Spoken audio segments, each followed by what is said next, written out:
tenemos un tema muy especial y creo que vamos a tener una conversación muy interesante. Voy a hacer una pequeñísima historia de cómo llegamos aquí, yéndome muchos años atrás para darle un poquito de más contexto a Alberto. Alberto, lo que yo he estado escuchando en sociedad civil de derechos humanos desde hace 15 años, con particular intensidad, es muchas formas de expresar frustración respecto no solamente a la violencia o a las violencias, sino a lo que parece ser una lectura compartida desde este sector que observa a la sociedad en una condición adormilada, en una condición propia de alguien que puede vivir en la indiferencia, quizá en la evasión, ciertamente en el silencio, pero también muy frustrado este sector por lo que observa que es la agresión que hay desde determinados sectores, incluso a las víctimas, cuando salen las víctimas organizadas a reivindicar su derecho a la justicia, a la verdad y a la reparación. También observamos frente a la violencia algo que también nos frustra, que son los deseos de venganza, que parecen ser bastante más claros que los deseos de justicia. También observamos un silencio generalizado que frustra, pero además escapa a la posibilidad, creo yo, de explicárnoslo.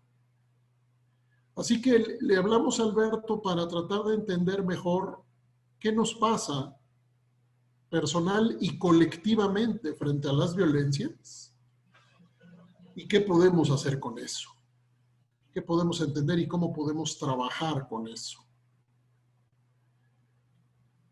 Hay movimientos de sociedad civil que han construido vibrantes capacidades colectivas, organizativas, en pie de lucha.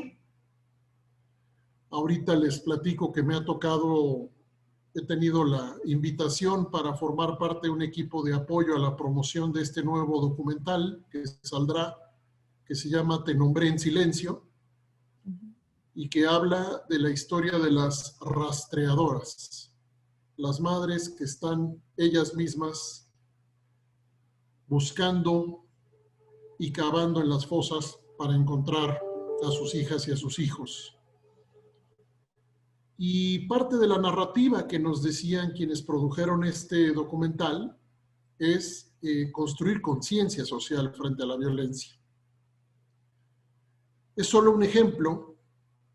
Hay mujeres, hombres, comunidades, representantes de la comunidad LGTBIQ+, que están en la calle luchando frente a la violencia para reducir la violencia de muchas formas. Pero quizá, Alberto, hay muchas y muchos más que no. ¿Qué nos ha pasado, Alberto, en todos estos años? Perdonen el hablar de este evento de Michoacán, pero lo necesito referir porque fue un parteaguas. Aquella vez que en una discoteca aventaron unas cabezas. Y esto fue a mediados de la década pasada y pensamos que estábamos en un momento que solamente sería como una especie de pesadilla momentánea. Y esa pesadilla se convirtió en lo que algunos hemos llamado la normalización de las atrocidades. ¿Qué hacemos con eso? ¿Qué estamos haciendo con eso? ¿Y qué pudiéramos hacer desde un enfoque de derechos y de participación en iniciativas de todo tipo para reducir las violencias? Alberto, bienvenido, Alberto. Estamos a tus órdenes con mucho gusto y puedes hablar de aquí a las 6 de la tarde si quisieras. Te escuchamos con toda calma y comenzamos a conversar cuando tú abras la mesa. Perfecto. Sí, la idea es poder hablar de todo esto, ¿no? Del tema de la violencia y el impacto que hay en las víctimas, en los colectivos, en la sociedad en general. Y puse por tema para platicar hoy la violencia, efectos emocionales, entendiendo sus diversas respuestas. ¿Sí? Pero quiero hacer un pequeño paréntesis y agradecerte esta invitación, Ernesto, que es una doble invitación en realidad. Uno es a participar en este foro que de verdad es muy rico y muy necesario. Y también esta invitación que me produjo a mí de tener que plasmar en papel y lápiz y ponerme a pensar sobre estas cosas que van ocurriendo y son como estas ideas que uno va teniendo pero que no las tiene consolidadas. Entonces esta invitación me llevó a sentarme a pensar, a escribir, y un poco la propuesta de hoy es que lo que diga no está acabado en sí mismo, ni mucho menos, sino que es un punto de partida para que reflexionemos todos en conjunto. ¿Sí? Para ello quiero comenzar con algo quizás obvio, pero sí necesario de mencionar, ¿no?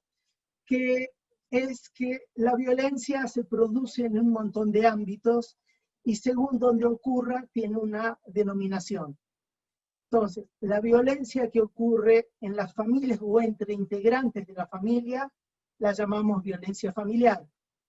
La que ocurre dentro de la comunidad educativa la llamamos violencia escolar o bullying. Si ocurre en un ámbito laboral, la llamamos violencia laboral o mobbing. Si ocurre en un espacio público, la llamamos violencia social.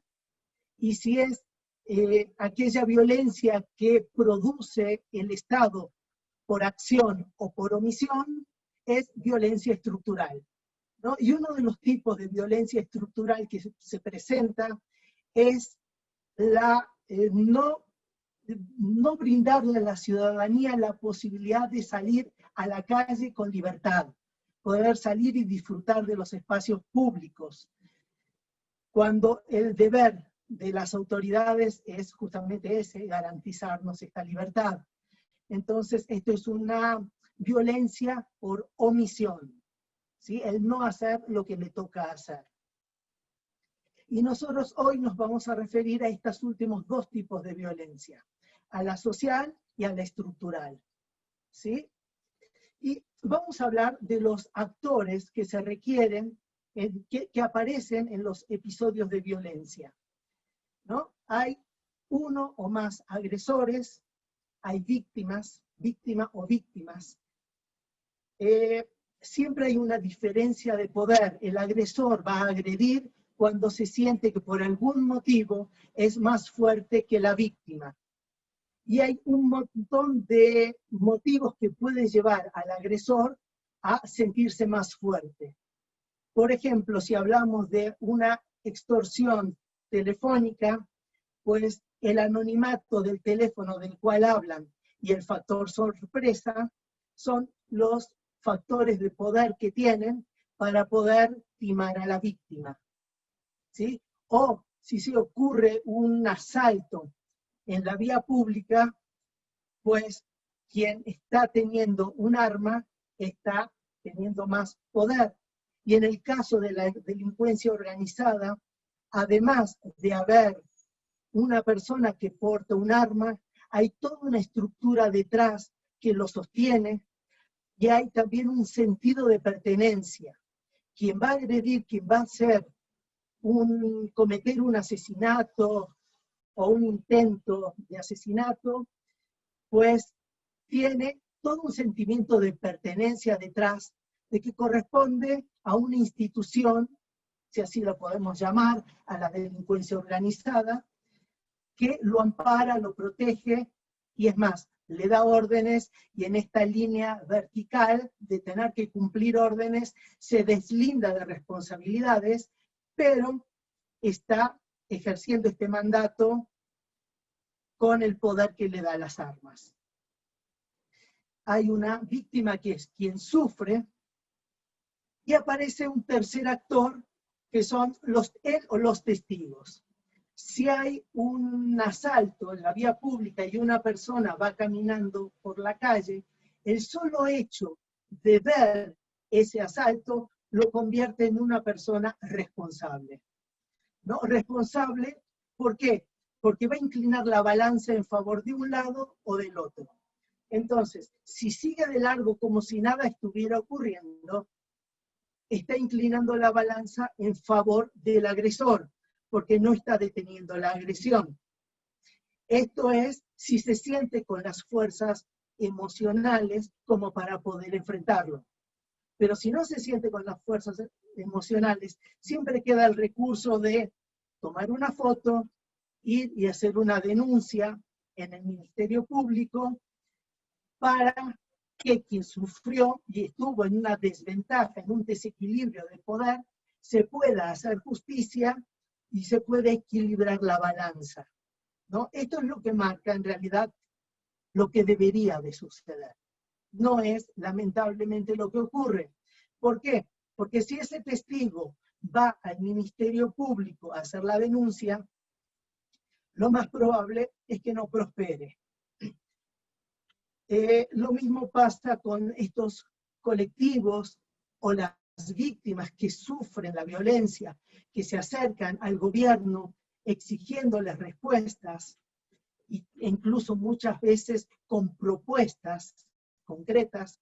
Generalmente la respuesta que hemos tenido de los últimos gobiernos, de Calderón a nuestros días en particular, es que el gobierno no responde como debería de responder. Entonces, ¿qué pasa? Esto crea un descrédito en la gente, pero va acompañado de un montón de emociones, ¿no? Así, en la población en general,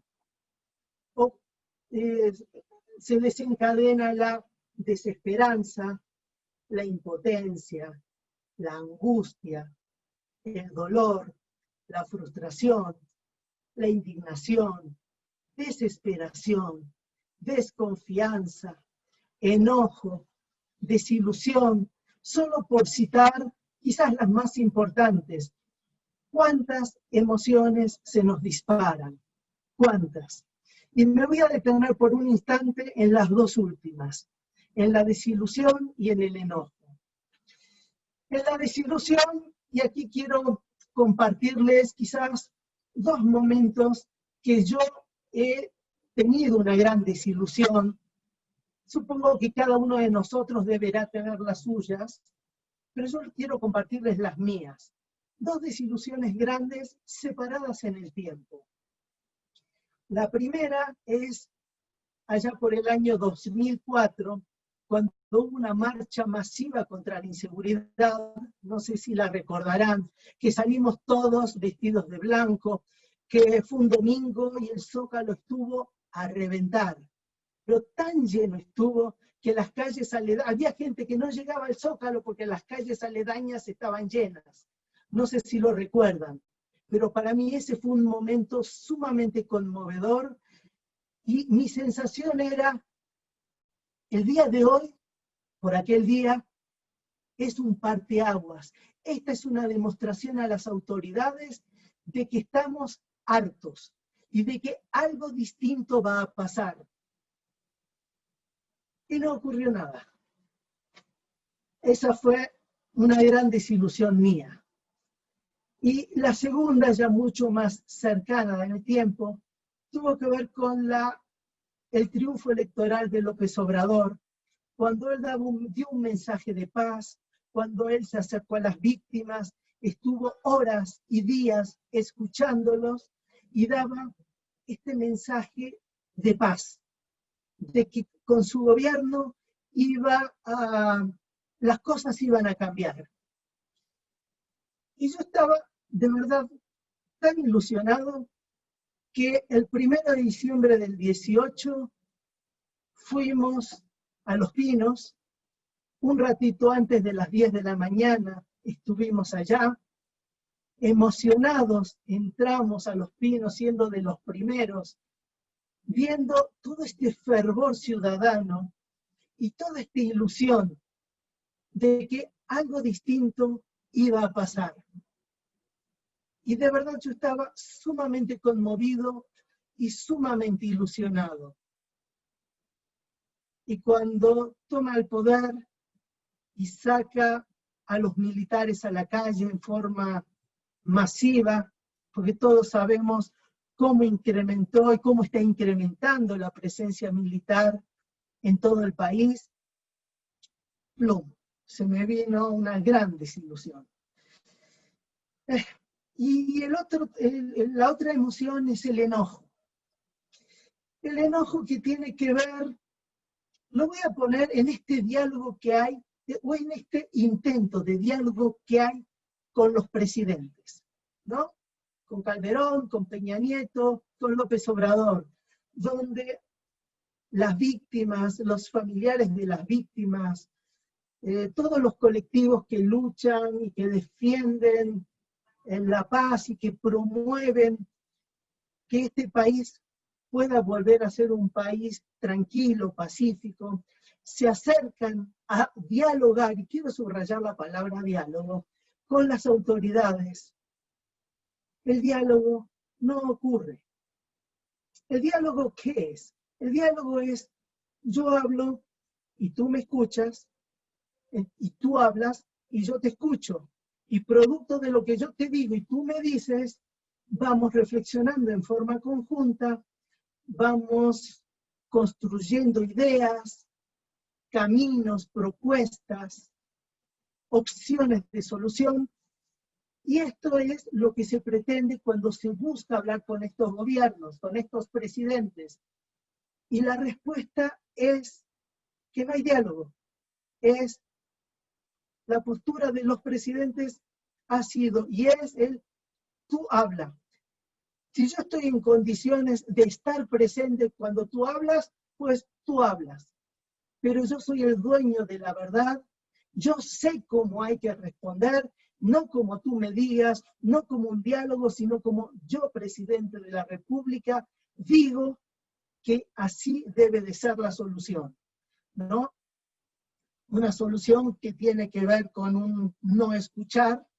Entonces, cuando la población en general es testigo de que se quiere hablar con las autoridades y no hay interlocutor, pues genera enojo.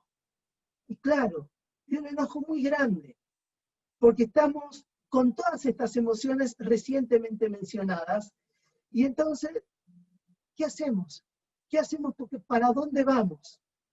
Entonces, toda esta situación, todas estas emociones provocan estrés. Estrés en todos, ¿sí? En toda la población.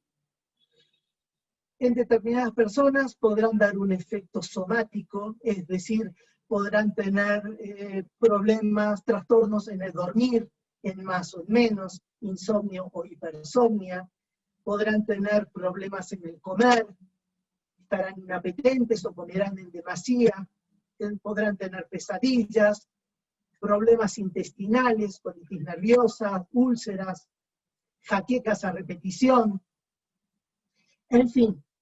Pero si hay un común denominador detrás de todas estas emociones, es el miedo. Es el miedo que nos despierta la violencia, ¿sí?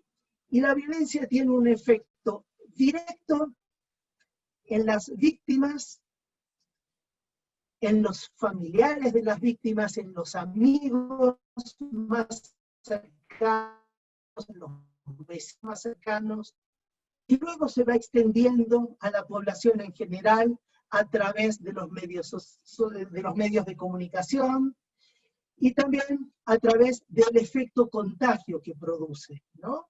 Si yo, digamos que viviera en las lomas de Chapultepec y hubiera sido testigo del atentado contra García Harfuch, ¿no? Pues lo más probable es que hubiera dicho, ¡qué barbaridad! ¡Qué desastre de país! Ya sabíamos que en todo el país había violencia, la Ciudad de México era la más segura. Y sí, había visto ya situaciones que se estaban metiendo, infiltrando el crimen acá en la ciudad, pero no, como estamos ahora, mi Dios, no sé dónde vamos a ir a parar. Y si tengo un familiar en Monterrey, en Guadalajara, en Mérida, les estaré diciendo lo desesperado que estoy, lo terrible que fue escuchar esa balacera. Y quien viva en Mérida y la situación así está tranquila, se va dando un efecto contagio, porque va permeando y va permeando a toda la población, ¿no? Y va permeando, ¿qué es lo que va permeando? El miedo, ¿no? Y ante el miedo tenemos dos respuestas posibles, ¿sí? Está el miedo que paraliza y está el miedo que es normal, ¿no? Frente a estas situaciones de violencia también es lógico que todos tengamos miedos. Vamos a ir a desmenuzar cada uno de ellos. Y vamos a hablar primero del miedo que paraliza, ¿no? Si yo quiero ir a hacer veo un acto de violencia y quiero hacer una denuncia al Ministerio Público, pues puedo pensar, no voy a hacer la denuncia, porque ¿qué tal si ese funcionario del Ministerio Público que me atiende está coludido con el crimen organizado? Tengo miedo, pienso que puede estar infiltrado el crimen organizado en todos lados, que de hecho lo está, pero no sabemos dónde, entonces tengo miedo, me paraliza, no hago la denuncia, ¿sí? O puedo tener miedo directamente de las represalias del crimen organizado. Y si el crimen organizado se entera que yo estoy haciendo la denuncia, no, entonces mejor me quedo calladito en mi casa, tranquilito, y no colaboro. Así es como las situaciones de asesinatos, extorsiones y demás se van sucediendo día a día, semana a semana, mes a mes, año a año, década tras décadas últimamente. Y este miedo se va normalizando, ¿verdad? Es decir, ya pasa a ser parte de lo cotidiano. Y esto provoca que la gente se desensibilice, se empiece a sentir indiferencia y se empiece a alejar. A la vez, si yo tengo miedo, pues me voy a paralizar y voy a tratar de tomar conductas de ir de mi casa al trabajo, de mi trabajo a mi casa, me reúno con mis seres más queridos, más conocidos, no salgo mucho o salgo a lugares restringidos, y el efecto que se da es que me voy replegando, me voy aislando y me encierro, ¿no? También no es extraño si una persona se cambia de casa y va a vivir, digamos, a un edificio, pues tratar de no vincularse demasiado con los vecinos, porque quiénes serán mis vecinos, en qué andarán, mejor de a poquito me iré acercando o no me acercaré. Y esto lo que va provocando es una ruptura del tejido social, ¿sí? A la vez, quisiera hablar del efecto del miedo que paraliza a partir de la construcción de género. ¿Cómo impacta el miedo en la mujer y cómo impacta en el hombre a partir de la construcción tradicional de género? Es decir, de lo que tradicionalmente se espera de una mujer, de cómo debe responder una mujer y de cómo debe responder un hombre. Entonces, si ponemos, por ejemplo, que un colectivo, una agrupación que está luchando por los derechos humanos o por la defensa de las víctimas o porque quiere pacificar este país, A lo mejor una mujer podrá decir con claridad, yo no me meto. Muchas gracias, te agradezco tu ofrecimiento, pero calladita me veo más bonita, me quedo en mi casa, no quiero. Y si se le dice al hombre, ¿qué pasa con el hombre en relación al miedo? A los hombres nos enseñan que no debemos demostrar el miedo, no debemos de tener el miedo, no debemos de sentir el miedo. Y fíjense qué incongruencia, porque no debemos sentir el miedo. El sentimiento es algo que brota naturalmente, de adentro de uno aparece una situación y una respuesta natural. Cuando hay una situación de amenaza, la respuesta es el miedo. Ahora, ¿qué nos enseñan a los hombres? Por un lado están aquellos quienes dicen, yo no puedo demostrar el miedo. Podré sentirlo, pero no lo puedo demostrar porque si lo demuestro, atenta contra mi hombría. Pero están también aquellos que armaron una estructura de personalidad mucho más fuerte, de tal manera que aprendieron a no registrarlo. No registran la emoción de miedo. Entonces, si se invita a estas personas, digamos que son parte de la ciudadanía, a colaborar con estos colectivos, pues las respuestas de estos hombres serán no porque tengo mucho trabajo, no porque estoy muy ocupado, pero reconocer el miedo, no. No porque, lo que comentábamos recién, atenta contra la masculinidad. Entonces, este es un obstáculo grande, ¿no?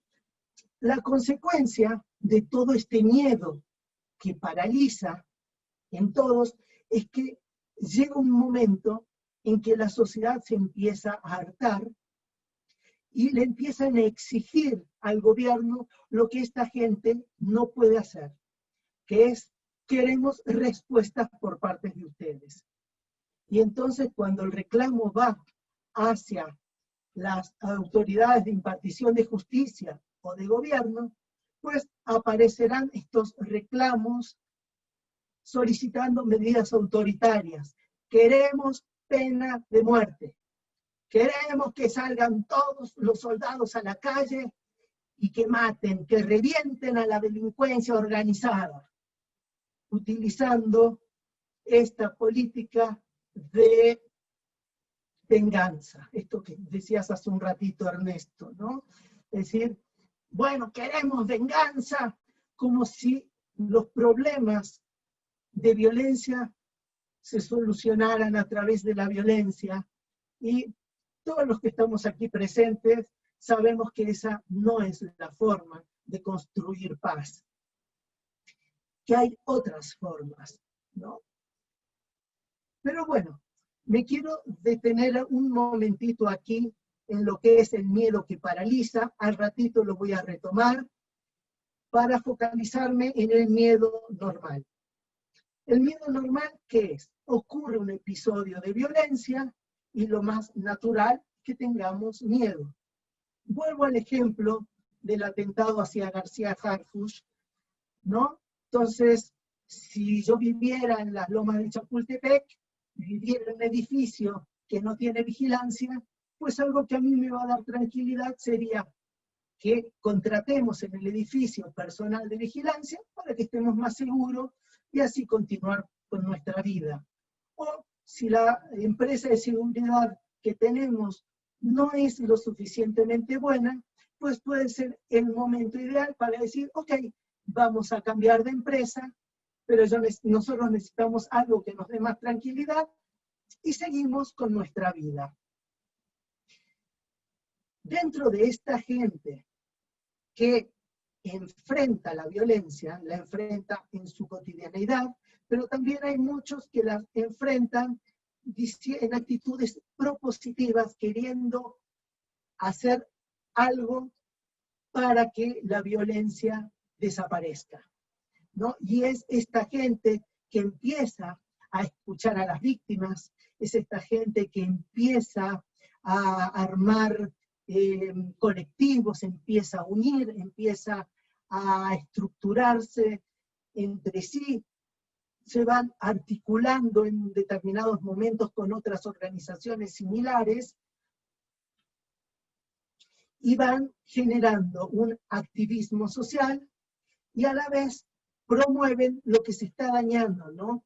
La recreación o la creación del tejido social, pero en este caso que dé fuerzas a sus reclamos, ¿no? Cuando estas instituciones que tú mencionabas, Ernesto, todos estos colectivos, esta gente que dice es que queremos que la ciudadanía nos oiga y nos apoye y esté con nosotros, que no sea indiferente, que sea sensible a todo lo que estamos viviendo, a todo lo que están viviendo las víctimas. Y esto en la práctica resulta difícil de lograr, ¿no? Entonces, ¿qué pasa? Resulta difícil de lograr. ¿Y qué emociones despiertan en toda esta gente que está trabajando en favor de la construcción de la paz? Despierta nuevamente desilusión, frustración y enojo. En esta ocasión ya no es solo un enojo dirigido hacia los gobernantes, sino que también se va extendiendo un enojo hacia la ciudadanía en general, ¿no? Y también puede ocurrir, y aquí quiero subrayar la palabra, puede ocurrir que este enojo que va dirigido hacia afuera, hacia los gobernantes, desde los 3 niveles de gobierno, ¿no?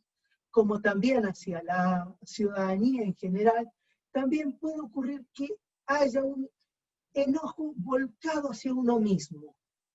¿Cómo es esto? Un enojo que se transforme en autorreclamo. Cuando pueden hacerse estas preguntas de ¿qué nos falta? ¿O qué hago? ¿O qué hacemos mal?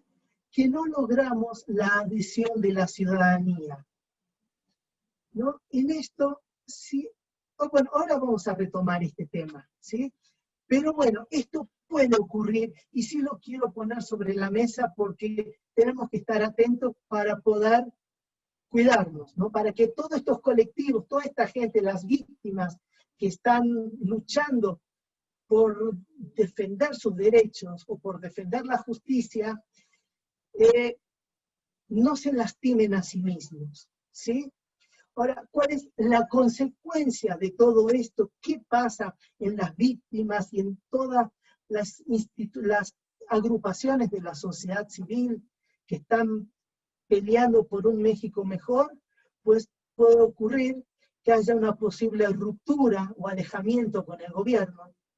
Haya gente que diga, con este gobierno no se puede trabajar, no hay diálogo, pues bajo la cortina, tiro la toalla y espero hasta el sexenio que viene, ¿no? Y abandone su plan de lucha. O bien, puede darse también un posible alejamiento respecto a la ciudadanía en general, ¿no? Por esta frustración de no sentirse escuchado, entendido, y ¿para qué seguir luchando? ¿Para qué seguir peleando si nadie nos oye? Ante todo esto, el mensaje un poco que quiero dar es el de poder entender a la sociedad que no participa, a esta sociedad que en su mayoría tiene miedo, un miedo que no expresa, que no puede expresar, que no dice. Entonces, cuando se los invita a participar, pues tendrán una cantidad innumerable de explicaciones, o a veces el silencio, por el cual no participarán. Pero hay que prestarle atención al miedo que es lo que es la raíz que no permite a la ciudadanía poder participar. El miedo acompañado de la falta de confianza, y de todas las emociones que dijimos hace un ratito.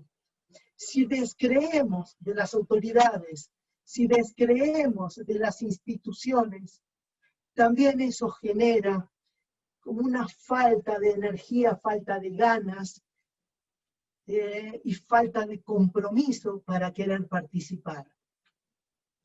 Entonces, entender a toda esta gente puede ayudar a bajar el enojo, ¿no? Cuando digo entender a toda esta gente, quiero hacer un lado a las víctimas directas, a los sobrevivientes de atentados, sobrevivientes, innumerables opciones de sobrevivientes que hay, o a estos familiares que están tan, pero tan dolidos por el dolor sufrido y que siguen sufriendo, que esta gente no está en condiciones de poder escuchar y entender a otros, porque lo que están pidiendo es, entiéndanme a mí, entiendan este dolor que estoy sufriendo, que estamos viviendo. Nosotros necesitamos ser escuchados. Necesitamos que ustedes nos apoyen. Entonces, hacia estas personas en particular, no me dirijo a ellos cuando les digo entiendan la ciudadanía en general. Más bien me refiero a toda esta gente que está colaborando y apoyando, que es la labor de poder empatizar con quienes no participan y poner en la mesa el tema del miedo. Si para mucha gente el obstáculo a participar es el tema del miedo, pues pongamos el miedo sobre la mesa. El miedo del cual es tan difícil de hablar, yo propongo que sea el eje, que sea el centro, porque al fin y al cabo todos tenemos miedo por las condiciones que vivimos, por la cantidad de crímenes y de actos delictivos que hay día a día. Es imposible que no sintamos miedo, ¿sí? Entonces, la idea es o la propuesta es hablar de miedo. Al fin y al cabo, el miedo que se produce en México, no solo es el miedo que se produce como efecto de las muertes del día a día, sino la atrocidad con la cual se realizan. O sea, cuando oímos de desollar cuerpos, decapitar, esto que decías Ernesto de aventar cabezas, ¿no? De descuartizar, o sea, la crueldad con la que se mata hace que el miedo esté presente permanentemente.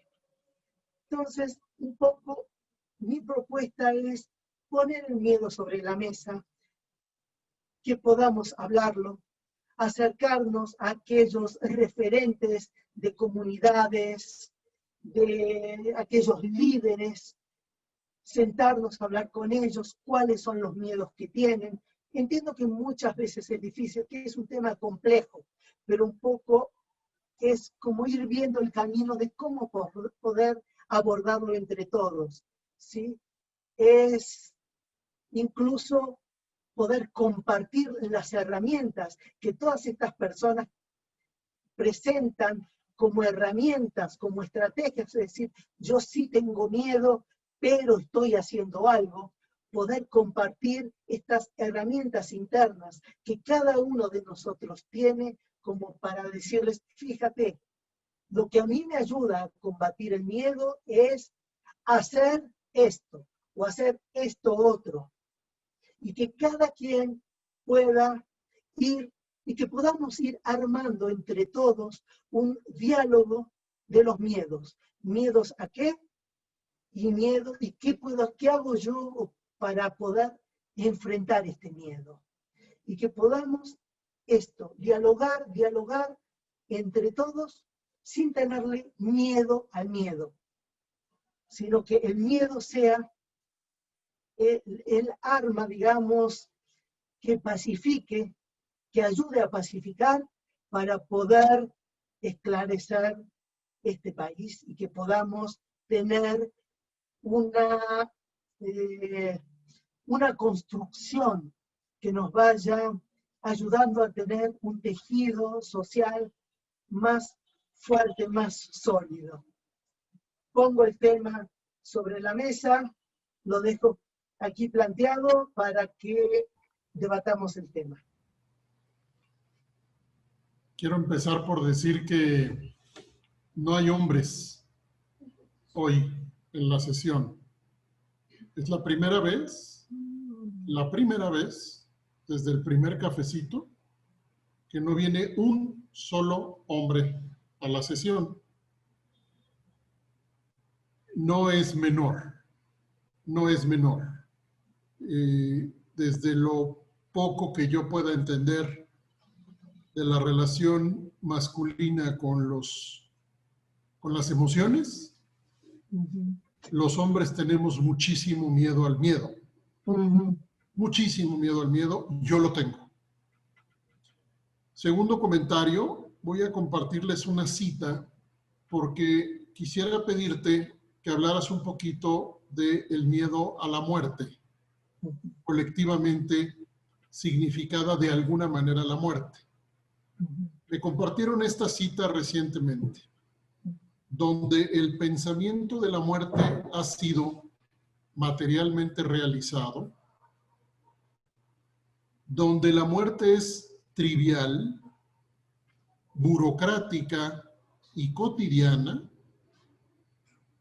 tanto la muerte como el morir, tanto el morir como sus modos, tanto la muerte como la fabricación de cadáveres, se hacen indiscernibles.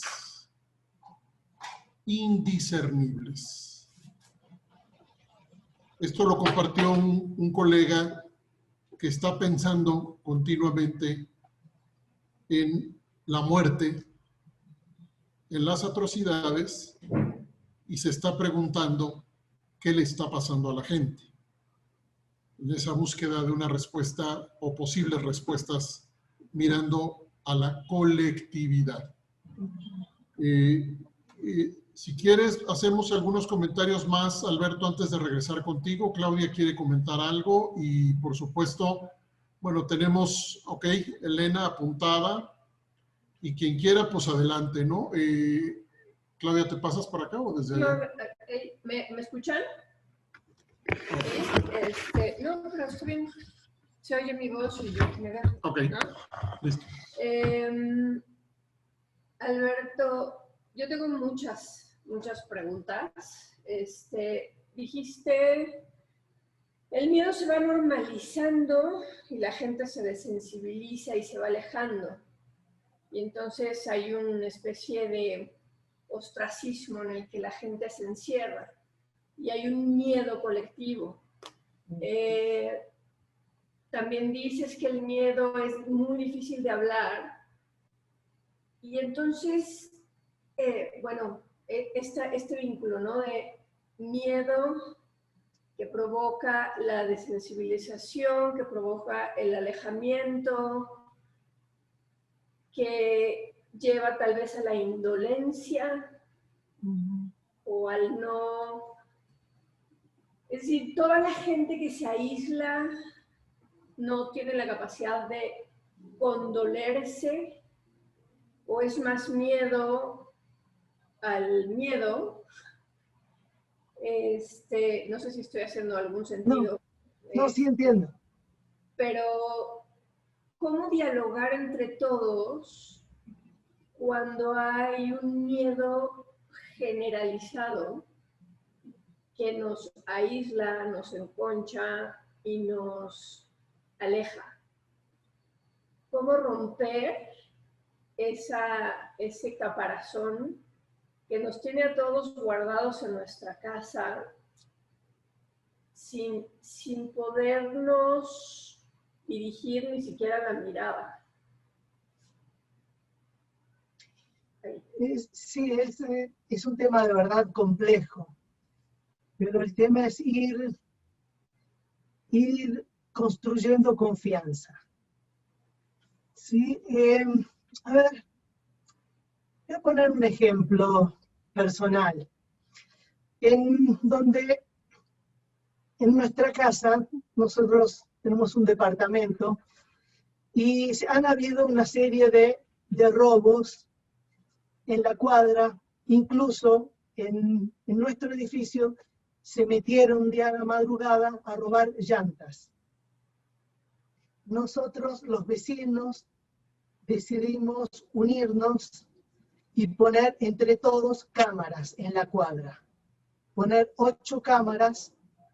Uno de los vecinos es el que tiene la central, digamos, la memoria, la computadora general. Se repartieron, armamos un chat de todos los vecinos y todos tenemos acceso a esas cámaras.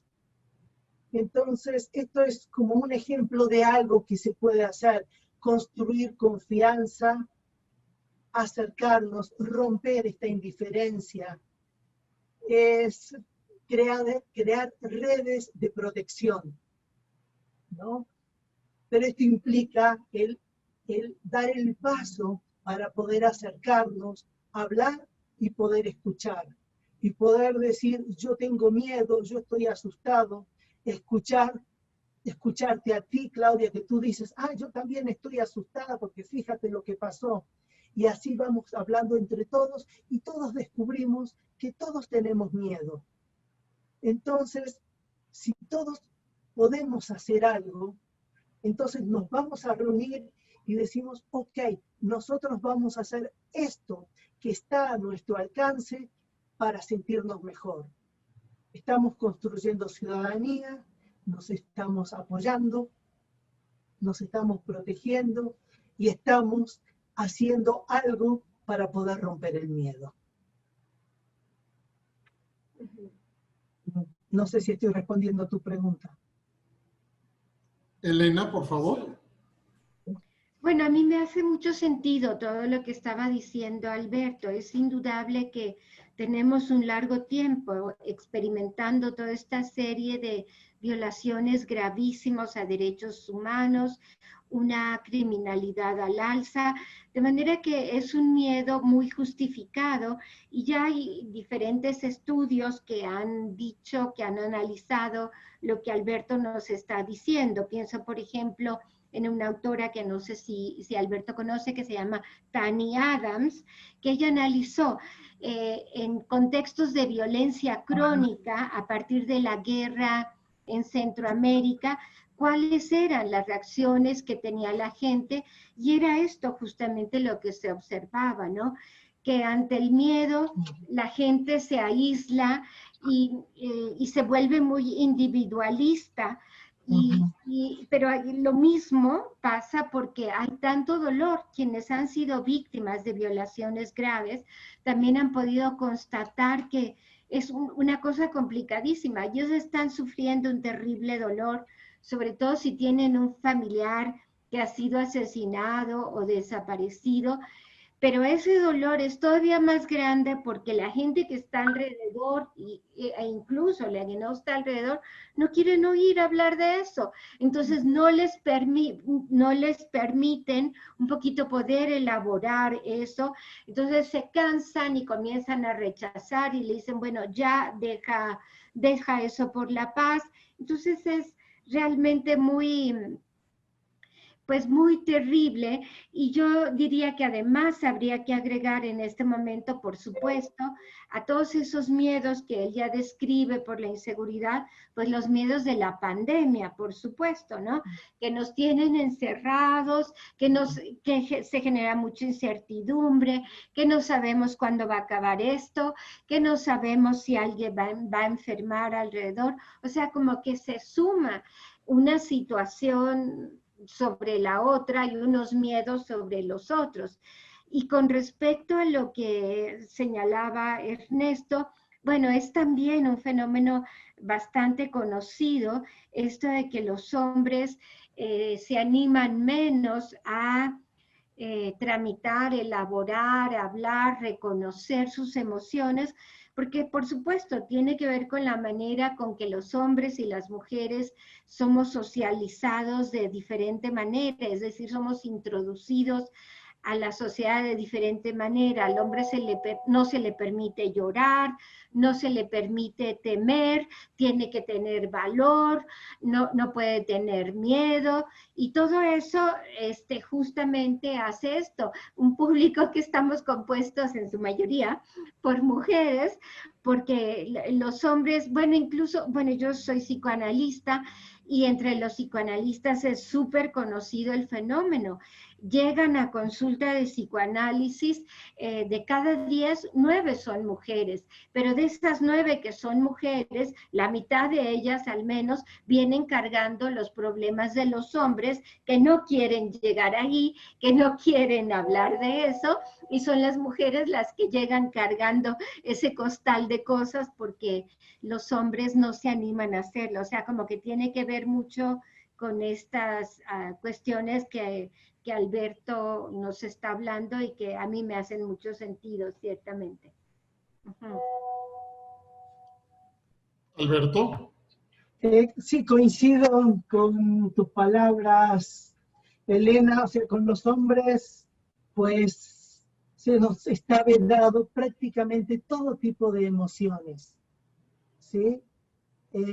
La única emoción que tenemos permitida, bueno, en realidad 2, es el enojo y la vergüenza, ¿no? La vergüenza es cómo no eres suficientemente hombre, ¿no? Tú tienes que ser hombre. Entonces le toca en la parte más íntima y entonces ahí reacciona, y generalmente reacciona con enojo, ¿no? Y sí, también comparto contigo, Elena, el tema del miedo a la pandemia, ¿no? Que es un obstáculo real en este momento, es un aderezo, un condimento que dificulta más el tejer redes sociales, hoy día redes, vinculares, que nos permita poder acercarnos y construir redes de apoyo, ¿no? Y no sé si quieres que toque el tema de la muerte que planteaste recién, Ernesto. Por favor, Alberto, por favor. ¿Sí? A ver, el miedo máximo que tenemos las personas es el miedo a la muerte. Y cuando esta se normaliza y se trivializa y se exagera a la vez, ¿no? Se trivializa por la cotidianeidad y se exagera por la crueldad, pues es inevitable que no pensemos en la muerte. Y es quizás el motivo último por el cual nos encerremos y nos aislemos cada vez más.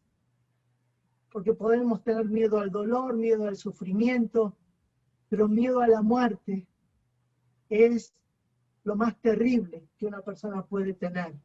Y que ocurra es la consumación de esa fantasía en realidad, y si esa fantasía es dolorosa, la realidad la hace muchísimo más dolorosa.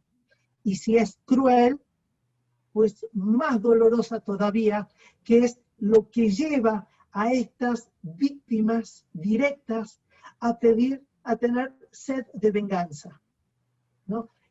Hay que entender el dolor de la gente, porque cada quien ante el dolor tiene una forma diferente de reaccionar. Y hay aquellos que sacan este dolor con odio, y el odio en venganza. Entonces yo siento tanto dolor, tanto odio, que quiero venganza, quiero pena de muerte, quiero que lo maten de la forma más cruel, y así se van armando estas ideas. Pero hay que entenderlos. Y cuando digo entenderlos, no digo justificarlos, ¿sí? Es muy diferente justificar, entender. Entender como una manifestación de enojo, sí se vale. Como una manifestación de dolor, sí se vale. De ahí a que se los mate o se instaure la pena de muerte, ya hay una brecha mucho más larga, que yo en lo personal no comparto.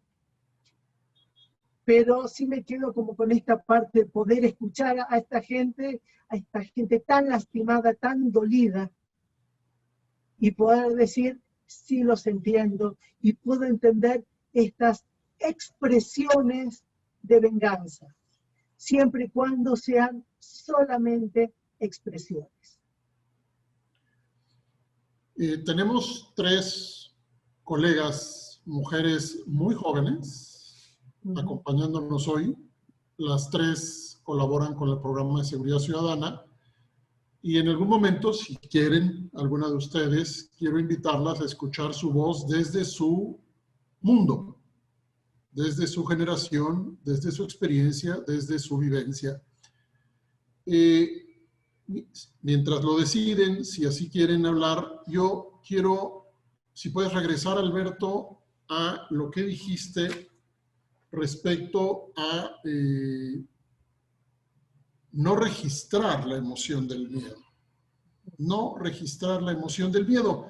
Elena y yo, por ejemplo, hemos hablado por muchos, muchos años con mujeres y hombres de la policía. Yo no puedo hacer una reflexión profunda en términos de la psicología, ni mucho menos, pero puedo decir que hay un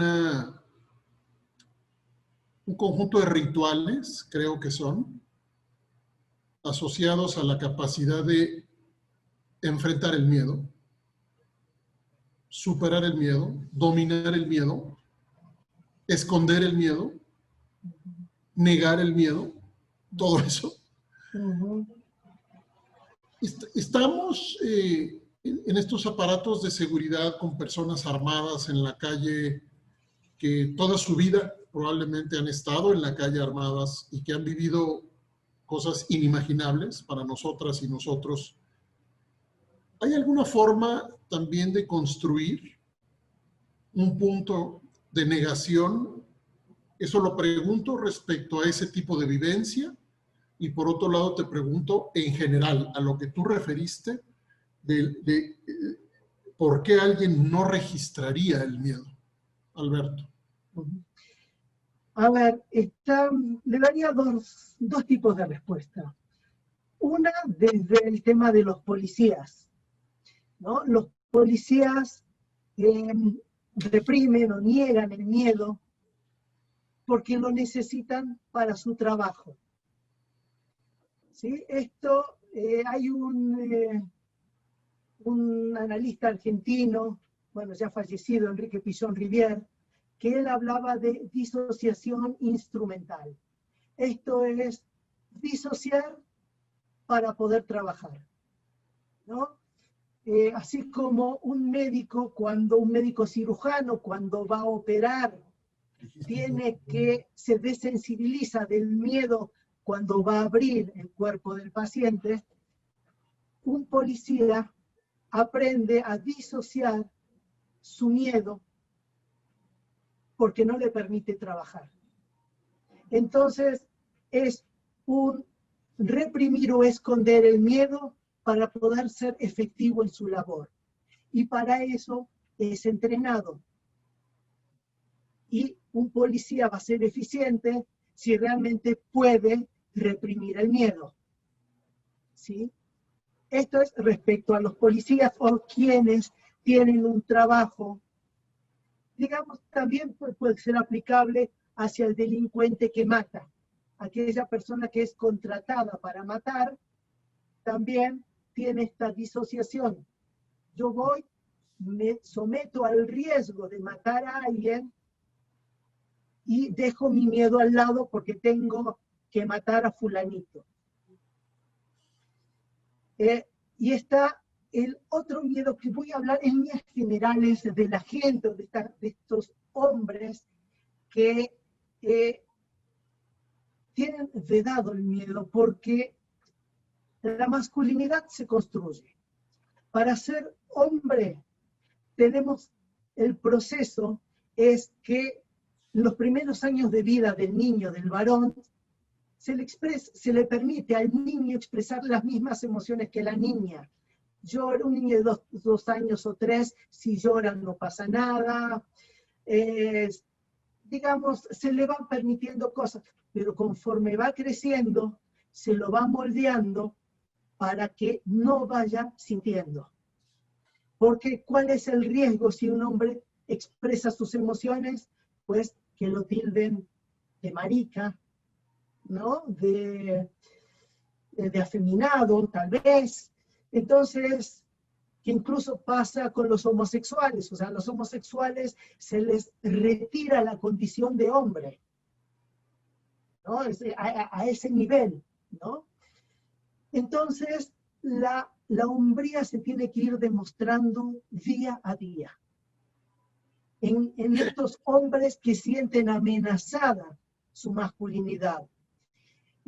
Entonces van aprendiendo, y aquellos niños, muchos porque pueden ir sufriendo violencia familiar, se van armando una costra, o niños en situación de calle, van armando toda una costra emocional que los va llevando a desensibilizarse y a no sentir el miedo para poder vivir. Porque si se les aparece la emoción del miedo, no podrían estar viviendo, o sea, a este nivel, ¿no? Entonces, por eso es que aprenden a reprimirlo, para poder vivir el día a día. Elena, te quería pedir el favor de que nos regales un comentario desde el pensamiento más, desde la criminología, desde el derecho penal, desde el castigo, desde el uso de la fuerza, desde el poder, desde todos estos poderes del Estado. Si nos puedes comentar, porque también pensamos que esta sesión podía ser una oportunidad para hablar del miedo como un instrumento político. Entonces, si quieres, Elena, me gustaría mucho escucharte alguna reflexión que nos invite a verlo desde este otro ángulo. ¿Es posible pensar que el miedo es un instrumento de poder? ¿Es posible pensar que el miedo produce y reproduce ciertas formas de ejercer el poder? ¿Le sirve a cierta forma del poder el encierro de la gente por el miedo, el silencio de la gente por el miedo? ¿Le sirve el discurso en general asociado a las violencias y la violencia del Estado mismo? ¿Le sirve como un constructor de temor para crecer de cierta manera, Elena? Bueno, no sé, yo creo que sería más, digamos, eso sería como un supuesto teórico más bien, ¿no? Pero yo creo que también hay otras teorías que plantean la problemática de una manera distinta, en el sentido de que ni el crimen se produce o deja de producirse por las amenazas que ofrecen las instituciones formales como los códigos, los tribunales, las cárceles, sino que mucho se construye mucho más en las instituciones informales. Desde la familia y la manera como se educa a los niños, un poquito se predice en qué medida van a ser personas respetuosas de las normas, porque así han vivido desde pequeños. Y desde ese mismo enfoque que se llaman las teorías del control social, que hacen ver, pues, no hay, vaya, en otras palabras, no hay ningún delincuente que vaya con el código penal en el bolsillo y diga, me voy por este delito porque en realidad tiene 5 años y no por este otro que tiene 10 años. No es esa la racionalidad que invita o disuade a alguien de cometer el crimen. Lo que dicen estas teorías es que al revés, lo que verdaderamente disuade a una persona de cometer un delito no es la amenaza del castigo. Vaya, no hay evidencia de que entre más largas son las penas, bajen los delitos. Esto se sigue haciendo. El populismo penal tiene su lógica y sigue creciendo. Así eso no haga reducir el crimen para nada. Un poco lo que desde estas otras perspectivas teóricas lo que se dice es que lo que realmente disuade a una persona de cometer un delito son los lazos afectivos que lo unan a un determinado grupo social. Es decir, el cálculo que una persona se hace no es el de sacar el código penal y decir, este delito me lleva a tanto, sino el cálculo que se hace es, bueno, si yo hago esto, ¿de qué manera voy a afectar a mi pareja, a mis hijos?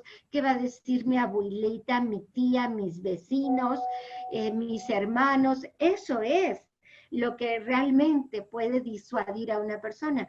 De allí que importa mucho más todo el tema de la cohesión social, de tener un tejido social fuerte, porque sí, cuando hay personas que no tienen esos lazos, pues no tienen incentivos para no cometer delitos, o también cuando pertenecen a un grupo que está involucrado de tal manera en la criminalidad que desde la abuelita hasta el nieto están haciendo papelitos de droga, pues a ella no le importa qué va a pensar su abuelita, ¿verdad? Ciertamente ya no le importa.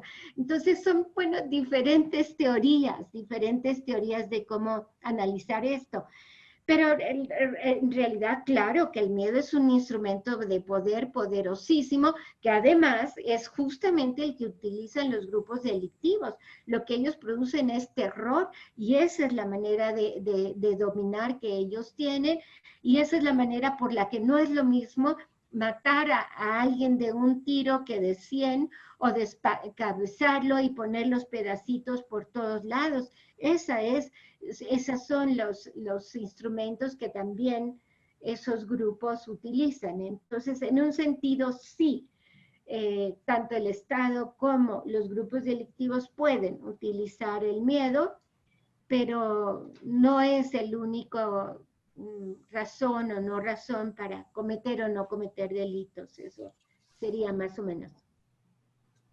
Gracias, Elena.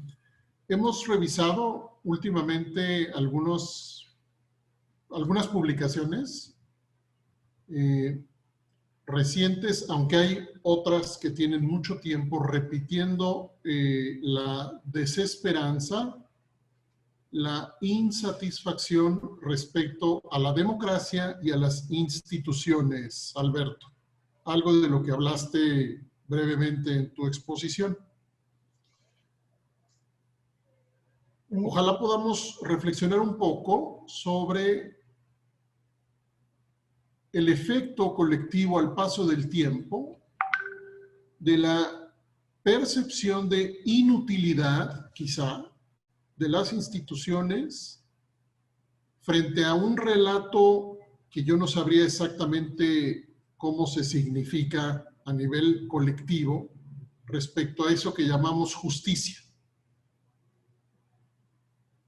¿Acaso tenemos un proceso histórico de vaciamiento de una idea colectiva asociada a la justicia que tenga que ver con las instituciones? Y en vez de eso tenemos un proceso de reconocimiento y significación de la venganza, a su vez vinculada al uso de la fuerza para castigar. ¿Acaso hay socialmente una construcción que pueda tener mucho más claro que lo que hoy toca hacer frente a las violencias es utilizar los mecanismos más potentes para la violencia? Me interesa mucho esto tanto al exterior de las instituciones como al interior de las instituciones. Hay un relato que yo sigo escuchando desde la policía, en donde hay policías que deciden ejecutar a personas detenidas. Por ejemplo, cuando las personas detenidas los amenazan, sicarios, con la absoluta seguridad por parte de estos policías de que no van a estar en prisión. Entonces, incluso hay frases que me han comentado los policías. Ahorita no me acuerdo exactamente las frases, pero la justicia que no vas a tener allá la vas a tener aquí ahorita. Y los ejecutan. Vimos unas imágenes, quien las haya visto en el Universal a partir del lunes, han estado circulando, con una refriega, con armas de alto poder, una refriega verdaderamente apabullante en la forma como se utilizan las armas de fuego en una confrontación, donde yo pensé en exterminio. Exterminio. Y hay gente que lo ha aplaudido en Twitter. Yo he preguntado en Twitter qué sientes cuando ves estas imágenes. Ha habido de todo, ha habido de todo. Pero también ha habido aplausos. Eso merece la delincuencia. Mi preocupación, Alberto, Elena, amigas, amigos, tiene que ver con qué significado tiene hoy el Estado y las instituciones como supuesto constructor de seguridad y paz, frente a un significado de las herramientas de violencia como la salida, la imagen de la salida. Aunque no sea la salida, no importa, lo que importa es lo que yo deseo en este momento, cuando me han hablado 20 años de impunidad, por ejemplo. Las amigas Grisel, Ana Guzmán, Arisbet, pues seguramente desde que tienen memoria han oído que se publican estadísticas de impunidad en donde ni hay denuncia, ni hay proceso, ni hay condena. ¿En dónde están hoy día las instituciones desde la mirada de las propias instituciones y desde la mirada de la sociedad en general, Alberto? A mí me preocupa profundamente porque para donde volteo, parece que la esperanza en poder hacer valer un Estado de Derecho, que también habría que preguntarnos qué entendemos por eso en esta sociedad, y ahí la esperanza también de la justicia parece ser que se diluye, se convierte más bien en otra cosa. Alberto, ¿qué opinas? Como estabas diciendo que se crea mucha desilusión en las instituciones. Y esto es así, cuando la gente intenta reclamar, hace la denuncia al Ministerio Público y casi el 100% de estadísticas dicen el 99%, las más optimistas dicen que son el 96% de los casos los que quedan impunes, pues la gente va descreyendo. Por otro lado está la gente que tiene un pensamiento que es en sí mismo autoritario. Y hay gente que así piensa, que las cosas se arreglan por las malas, ¿no? Tú me haces, yo te hago, y como yo ya te hice, ya está, dirimí el pleito y se acabó.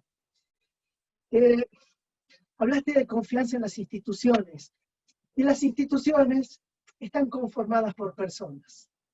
Y creo que esto es lo que tenemos que pensar, dejar de ver a la institución como institución en la cual depositamos una etiqueta y poder ver a las instituciones como formadas por personas que tienen, a su vez hay jefes que tienen su lugar jerárquico, su lugar de mando y que son responsables o cada quien en el lugar que le compete tiene su responsabilidad, pero todos tienen su responsabilidad de poder hacer algo para poder cambiar a esa institución.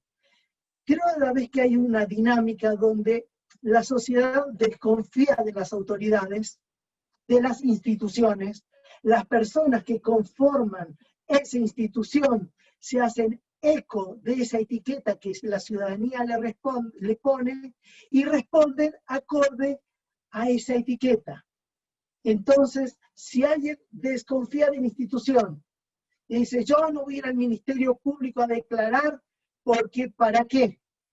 Pero si esa persona decide ir, muy probablemente el agente del Ministerio Público sepa que la gente, que la ciudadanía en general piensa que lo que ellos hacen es prácticamente inútil, entonces no van a hacer nada y van a reproducir este modelo.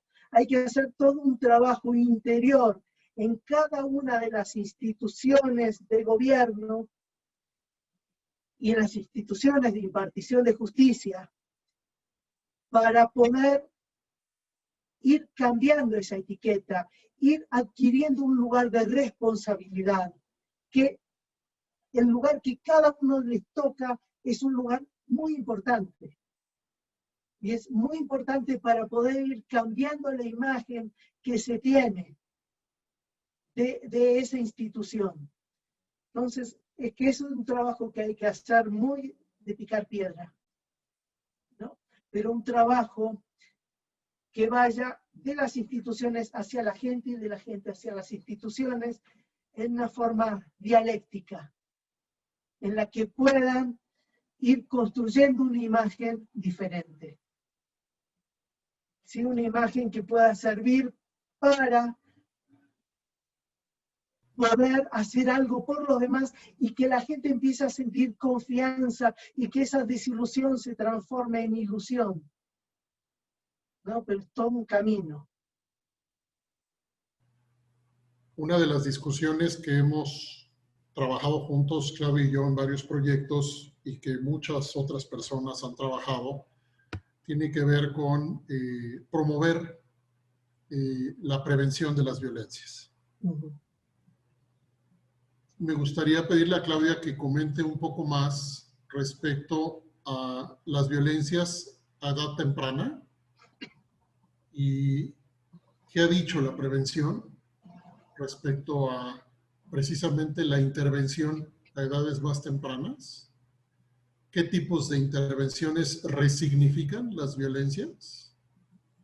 Y en ese sentido, ¿qué se podría esperar en términos, o sea, que nos dé esperanza, literal, de metodologías que transformen, resignifiquen lo que parece ser una socialización de las propias violencias en espacios escolares y familiares que después, al menos según algunas perspectivas teóricas, se convierte en una forma de ser, una forma de usar las violencias en relaciones posteriores en la vida.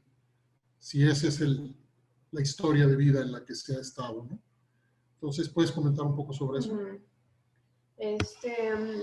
Bueno, hemos tenido la oportunidad de entrar a distintos espacios escolares, sobre todo en el norte del país, en la periferia, por ejemplo, de Saltillo, en Monclova, en Torreón.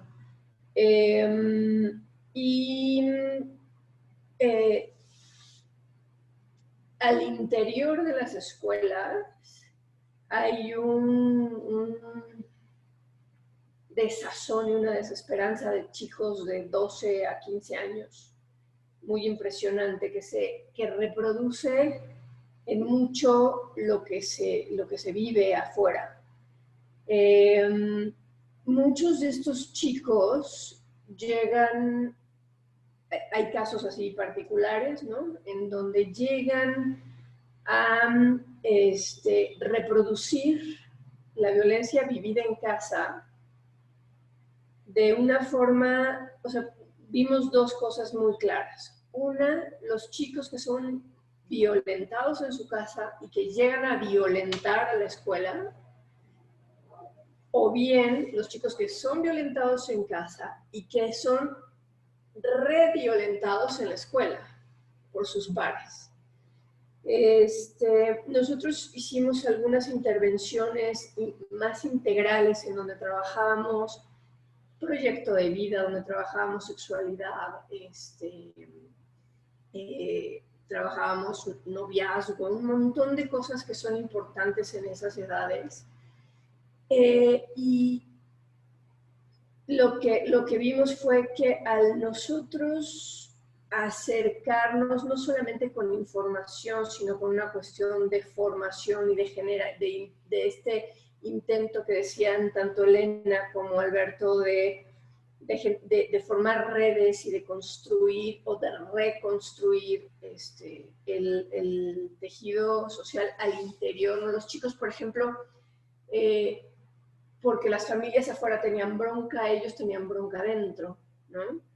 Y entonces lo que hicimos nosotros fue generar espacios en donde, como dijo Alberto, trabajamos con la confianza.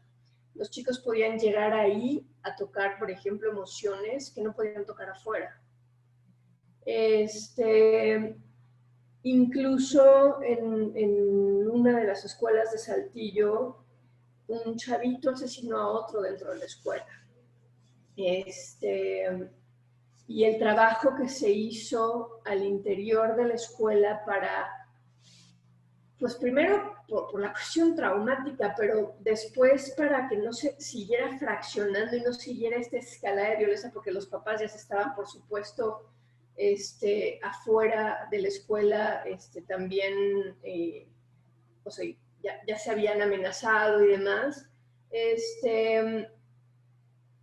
Se tuvo que trabajar como en todos los niveles de las personas que tienen contacto con estos chicos en su educación, en su formación, en su crianza.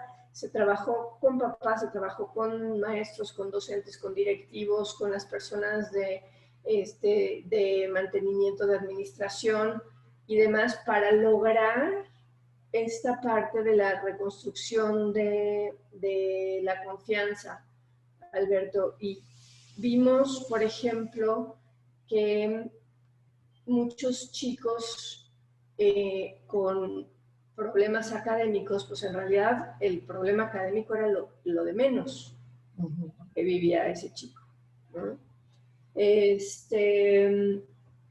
Y una cosa que es como muy importante en el trabajo con los adolescentes, desafortunadamente no he tenido experiencia en trabajo con primarias de este tipo de intervenciones, es que los chicos aprendan a nombrar lo que sienten, pero antes que eso, que aprendan a identificar eso que están sintiendo.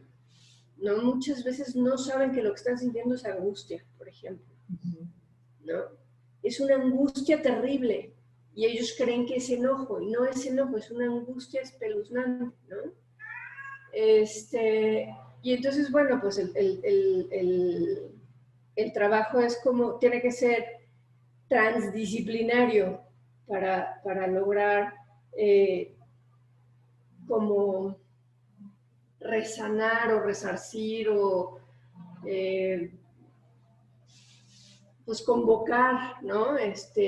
A muchos tipos de saberes, muchos niveles de saberes que se aboquen al trabajo con la gente que rodea a esos chicos.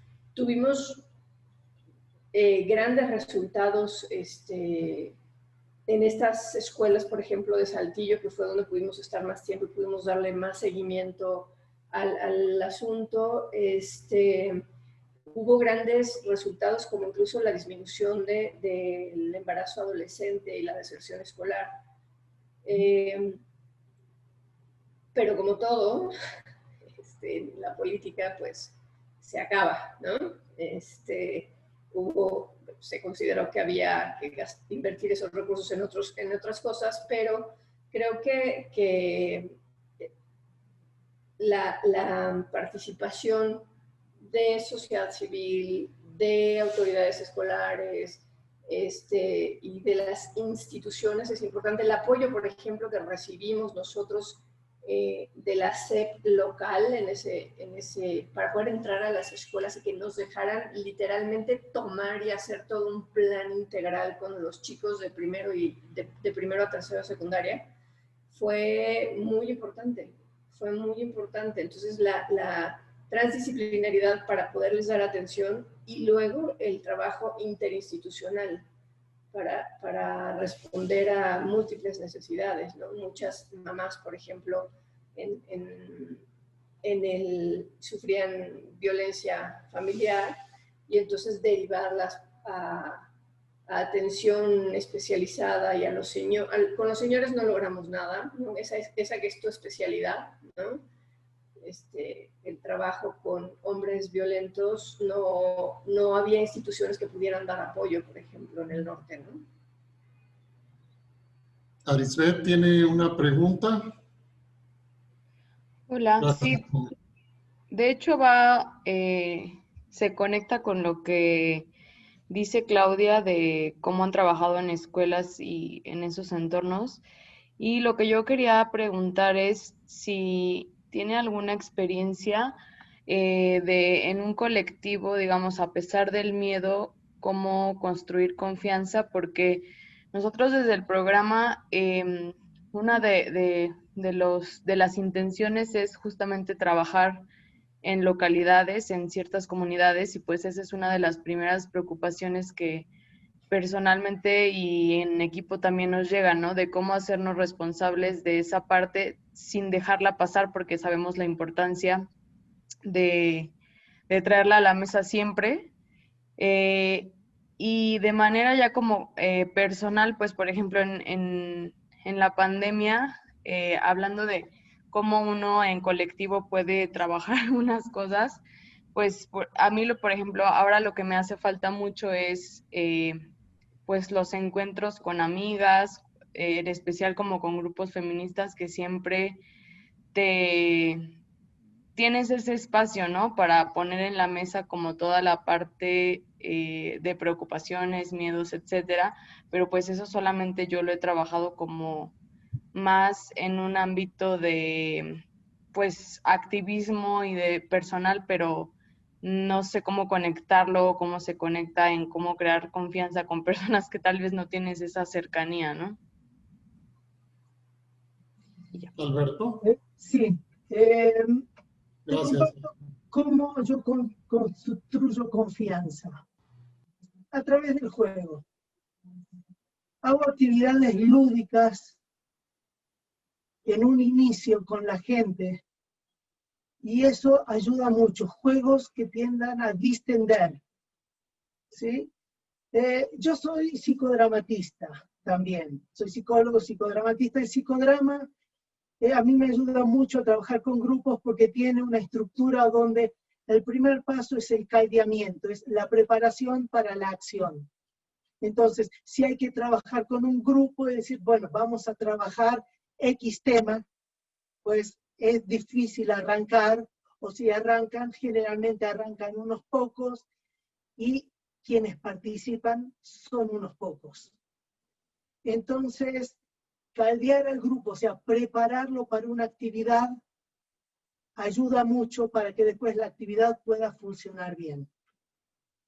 ¿Sí? Entonces, juegos de generación que inviten a generar confianza, juegos de presentación, juegos que no sean de competencia, ¿no? Que no sean yo te gané y tú perdiste, juegos de cooperación. Este tipo de juegos ayudan mucho a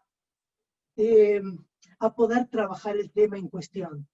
Entonces, es un tiempo que gente puede pensar que se pierde, pero en realidad es un tiempo invertido.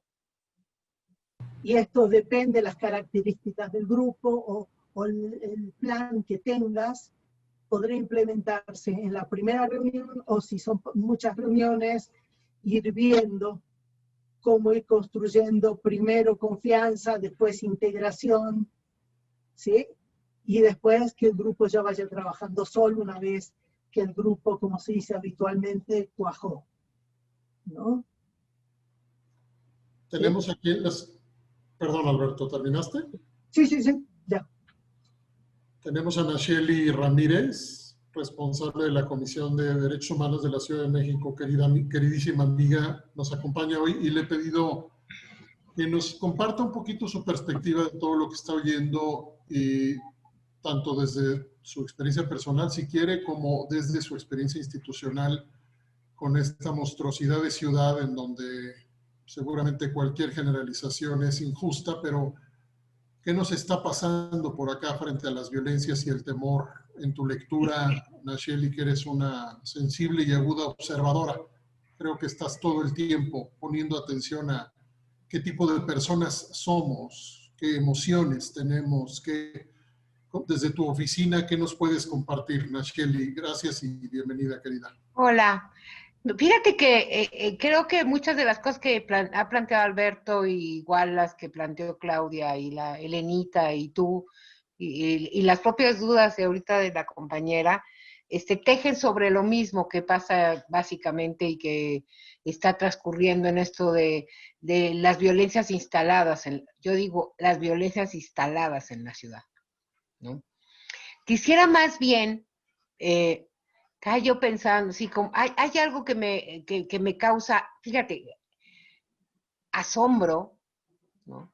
No, yo no estoy, digamos, desconectada a, por ejemplo, a los procesos de violencia juvenil, adolescente, porque trabajé mucho tiempo en Ciudad Juárez, hace 15 años. Y la verdad es que la experiencia de 10 años de trabajo, de territorio, de barrio, en las colonias, en los contextos más difíciles en Juárez, pues te dan una perspectiva de mucho el entendimiento. Desde mi acercamiento es en términos de el desgano a cómo construyen el futuro de estos chavos y estas chavas, ¿no? Y su futuro es inmediato, ¿no? Es el resultado de las contradicciones entre lo valorativo en cuanto a lo que es la felicidad y el éxito, el abandono total digamos, de los adultos cuidadores de protección que contienen, ¿no? Y esto que yo siempre sintetizo en básicamente cómo entiendes que por unos tenis de marca, ¿no?, puedas llegar a niveles de crueldad de tal nivel, ¿no?, de tales dimensiones, ¿no? Y pues básicamente es eso, es plantearse y decir, pues para vivir como vive mi mamá o como vive mi papá, todo jodido y precario y marginado, pues prefiero vivir ahorita aquí así, ¿no? Y así respondes la incorporación al crimen organizado, pero así respondes y tienes que entender, por ejemplo, el fenómeno del embarazo adolescente en zonas urbanas. No es nada más un déficit que es lo mismo y es igual, es una expresión de violencia y de miedos, ¿no? ¿Qué me da sentido a la vida? ¿Cuál es el sentido? Y quizá yo creo que uno de los mayores miedos en esta lógica pues, tengo miedo a no tener sentido de vida. Entonces apuesta sobre eso, creo yo. Pero fíjate que lo que yo quisiera que Alberto me diera su opinión, y ustedes también, si les es posible, hay un fenómeno que, digo, no es nuevo en México ni en la ciudad, pero sí se ha venido incrementando durante los últimos años, y tiene que ver con los linchamientos. Y fíjense que si ustedes se dan cuenta, bueno, son los linchamientos que tenemos nosotros un monitoreo de cuánto han incrementado, ¿no? Esta que tuvo de repente, digamos, como fenómeno canoa, entendías a raíz del miedo, ¿no? ¿No? Pero que tiene expresiones muy impactantes digamos, en la ciudad y que se han venido repitiendo muchísimo, ¿no? Yo siempre digo, la expresión en los barrios, en este tipo de barrios, es que todavía hay una suerte como de sentido comunitario en donde tocas la campana, ¿no?, y la gente se concentra, ¿no? Lo que pasa en las colonias clase media de nuestra ciudad es que vemos los letreros que dicen, aquí los ladrones no pasarán y no lo van, y la verdad es que ahí sí van a pasar, porque finalmente no hay campana que los convoque, ¿no? O sea, pocos se conocen además entre ellos, pero si se pudiera, esa expresión es la misma, ¿no? A la autodefensa, digamos, por decirlo así.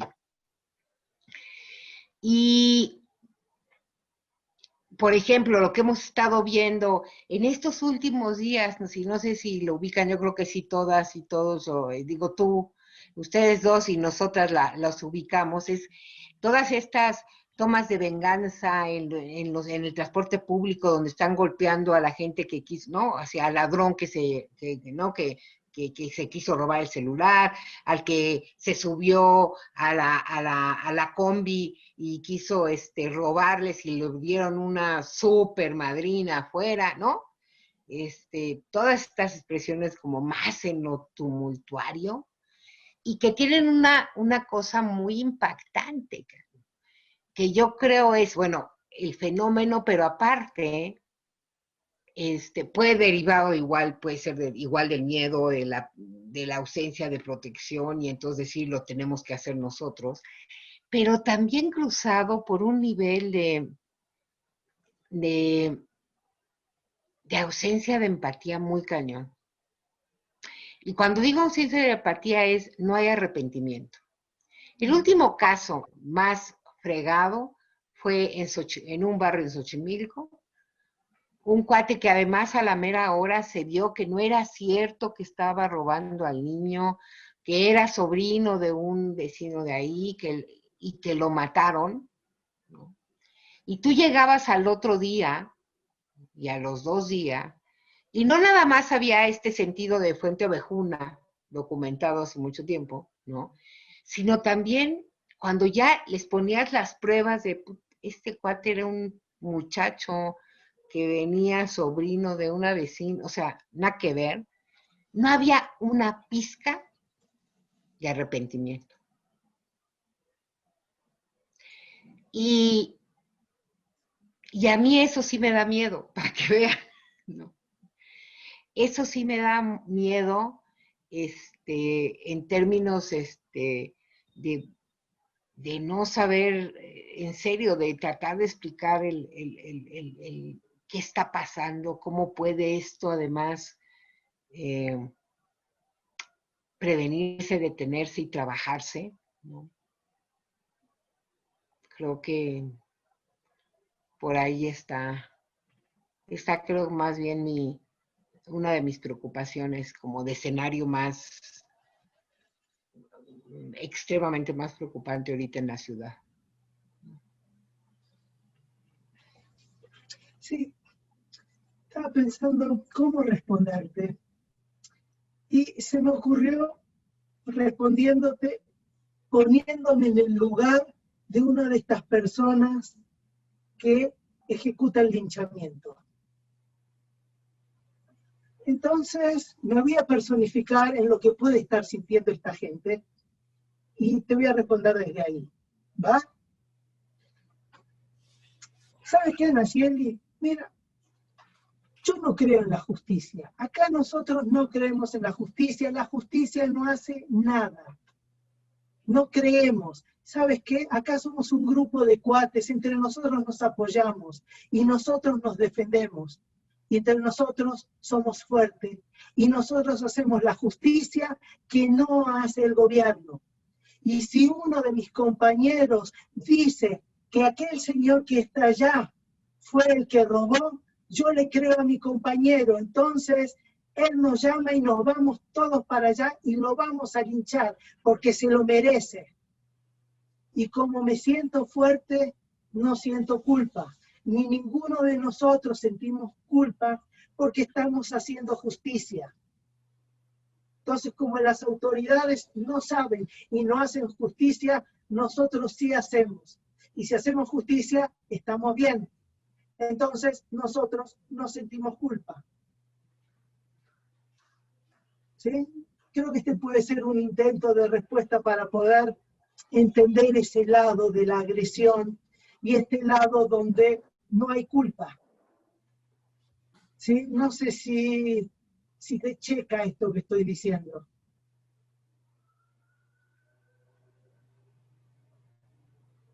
No te... Sí, sí me checa mucho, naturalmente, sí creo que ahí hay una ausencia, o sea, parte del asunto es decir, en la medida que no hay Estado y no hay quien proteja, nosotros lo hacemos y entonces la culpa es mínima. Pero aquí estamos hablando no nada más el que ejecuta, ¿no? Sino también la gran cantidad de testigos de la ejecución, ¿no? Que son, ahora sí que ejecutantes indirectos. Esos son finalmente hasta los que me preocupan más. Y entonces la lógica ahí es mucho más, es muy terrible.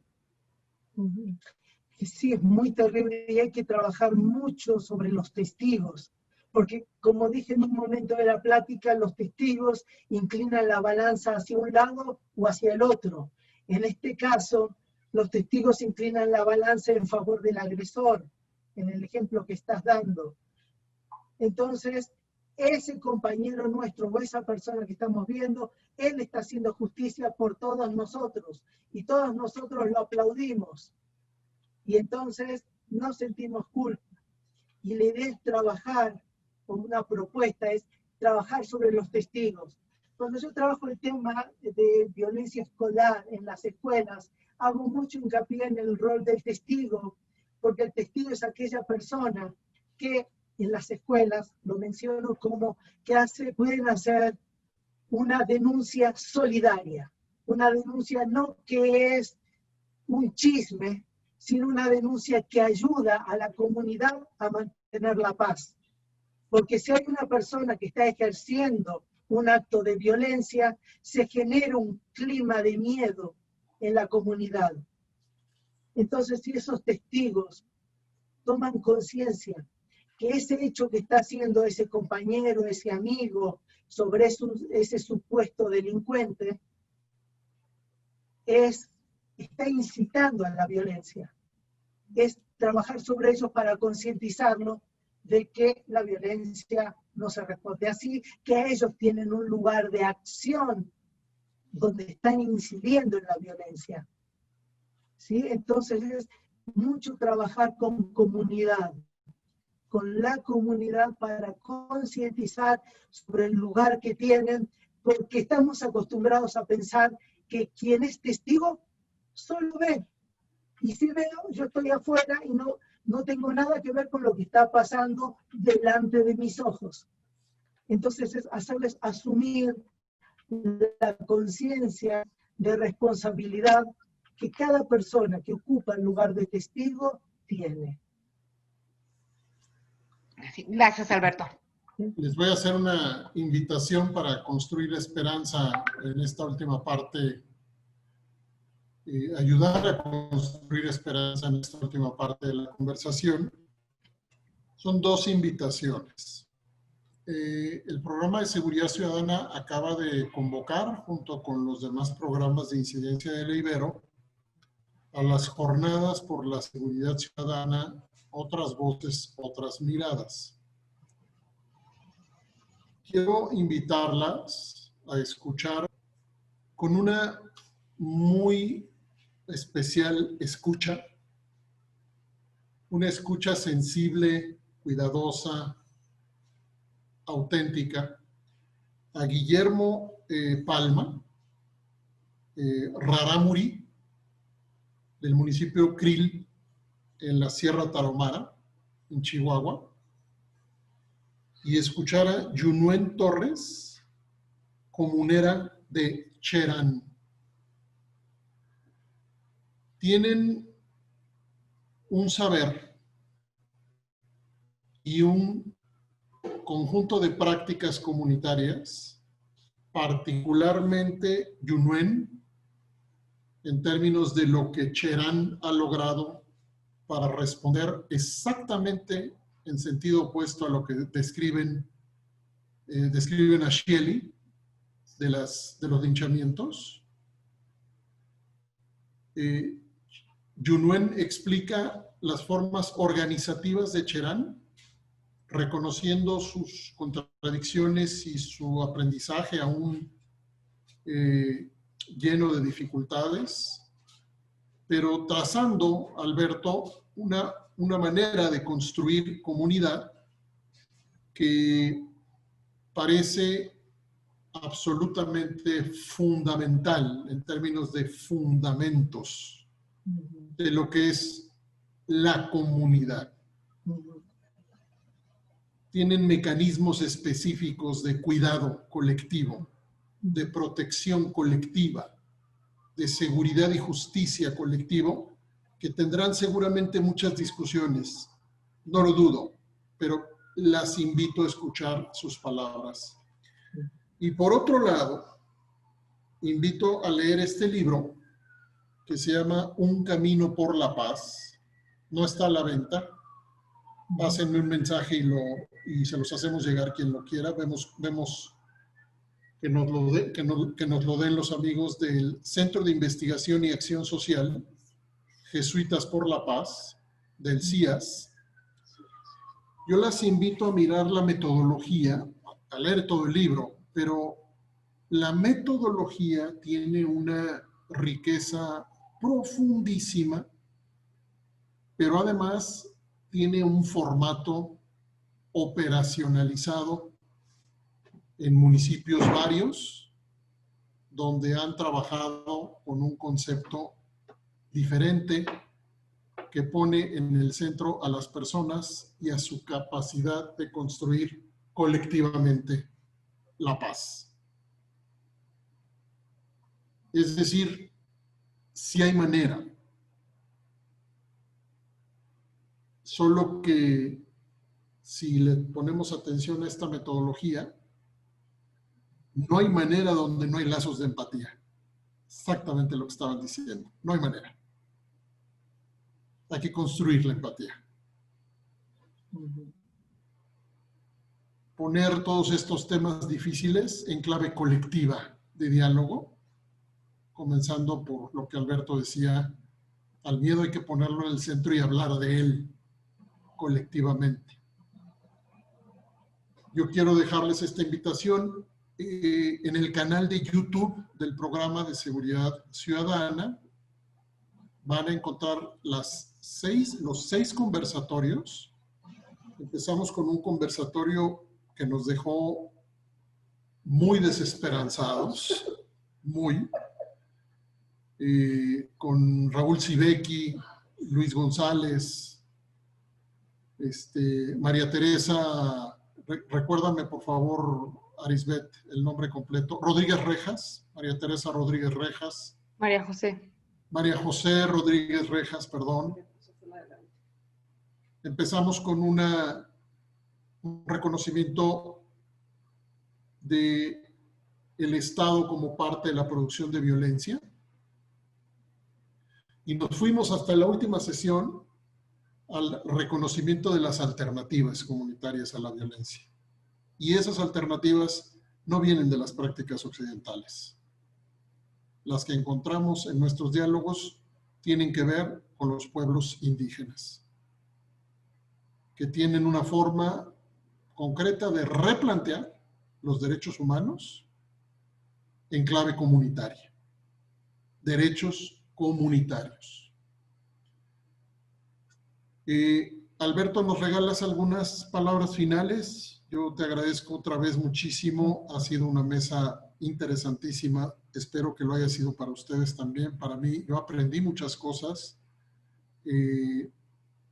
Si nos ayudas con algunas palabras de conclusión, Alberto, y seguramente que más adelante te buscaremos para otros ejercicios, Alberto, porque el programa necesita voces como la tuya para ayudarnos a entender esta brutal complejidad. Tal vez para concluir, quisiera como con ideas optimistas. Yo tengo una visión para entender los procesos sociales que es dialéctica, una lucha de opuestos. ¿Sí? Entonces, por un lado, en estos momentos está toda esta gente que sostiene que la violencia a la violencia hay que responder con violencia. Quien ejerce la violencia, pues la ejerce porque la quiere ejercer, y quienes están en contra de ese grupo responden con violencia.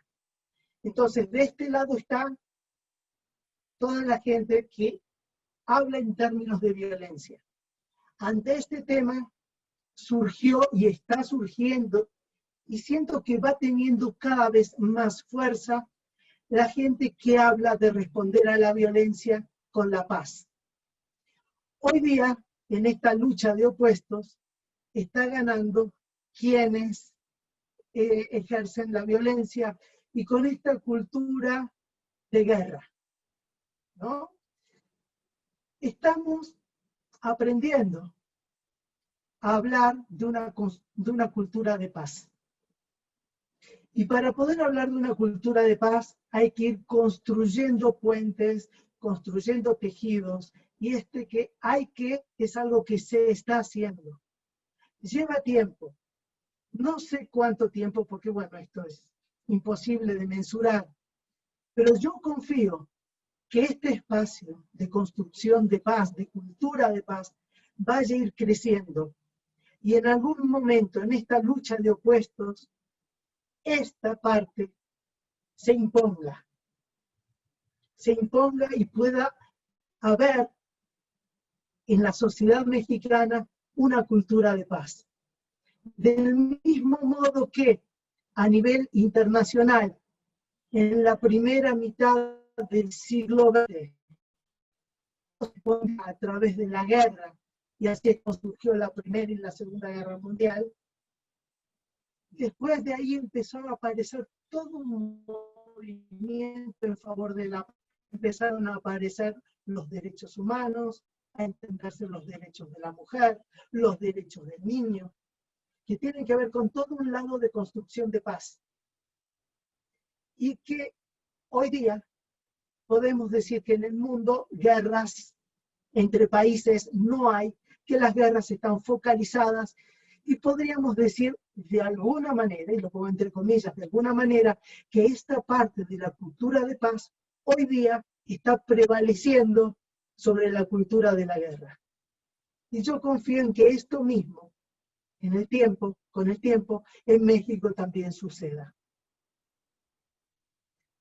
Aquí dejo para lo que quieran pensar.